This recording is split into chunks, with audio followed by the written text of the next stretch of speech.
श्मशान की वो चिता जो 70 साल से बुझी ही नहीं। मैंने अपनी आंखों से देखा है। वो औरत अब भी जल रही है। बनारस के पास एक छोटा सा गांव है, तुलसीपुर।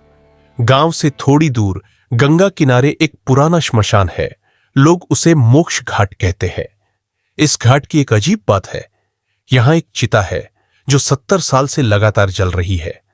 ना वो राख बनती है, ना वो बुझती है, और ना ही कोई उसे छूने की हिम्मत करता है। गांव के लोग उस कोने को अग्नि का कोना कहते हैं, और जब भी उस तरफ कोई नया जाता है, बुजुर्ग सिर झुका लेते हैं और बस इतना कहते हैं, उस आग से दूर रहो, वो इंसानों की नहीं है।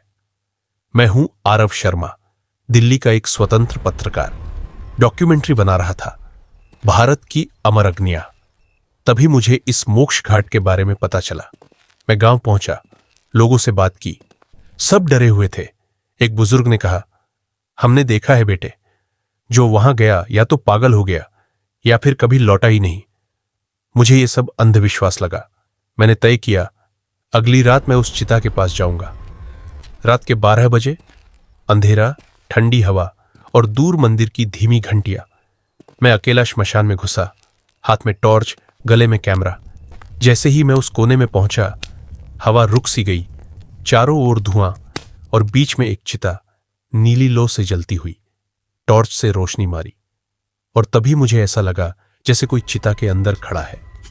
मैंने ध्यान से देखा, वो एक औरत थी। आधा जला हुआ चेहरा, लंबी गीली बाल और गले में मंगलसूत्र। उसकी आंखें सीधे मुझे घूर रही थी, जैसे कोई पहचाना हुआ चेहरा देख रही हो। और तभी उसने कहा, मैं तब तक जलती रहूंगी जब तक मेरा पति लौटकर नहीं आता। मैं भागा, सीधा गांव के पुजारी के पास गया। पुजारी ने मेरी बात सुनी, गहरी सांस ली और कहा, वो थी कमला देवी। 1948 में जिंदा जलाई गई थी। उसके पति ने दूसरी औरत के लिए उसे जिंदा चिता में डाल दिया। तब से उसकी आत्मा उसी चिता में बंधी है और हर जन्म में वो अपने पति को ढूंढती है ताकि वो उसे पहचान सके और वो चिता एक दिन बुझ जाए। मैंने कांपती आवाज में पूछा, तो अब तक वो क्यों जल रही है? पुजारी ने मेरी ओर देखा, कुछ सेकंड चुप रहा और धीरे से कहा, क्योंकि शायद तू ही है वो। मेरे हाथ से कैमरा गिर गया। मैं वापस उस चिता के पास गया। इस बार मैं रुका नहीं, उसके सामने खड़ा हो गया और कहा, अगर मैं ही हूं तो मुझे ले जा। अचानक आग की लपटें उठी। एक जलता हुआ हाथ बाहर आया और मेरी ओर बढ़ा। आंखें बंद हुई।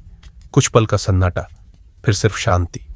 2 दिन बाद गांव वालों ने देखा, 70 साल पुरानी चिता बुझ चुकी थी, पर उसी जगह एक नई चिता जल रही थी और उसके पास पड़ा था मेरा कैमरा। चिता के सामने एक पट्टी लगी थी, आरव शर्मा, 1996 से 2025। जो आग बूझी नहीं, वो शायद किसी का इंतजार कर रही थी। अब जब भी कोई वहां जाता है, एक नीली लौ फिर से दिखाई देती है और कभी कभी कोई फुसफुसाकर कहता है, अब मैं फिर से जलूंगी। कोई और तो बाकी है।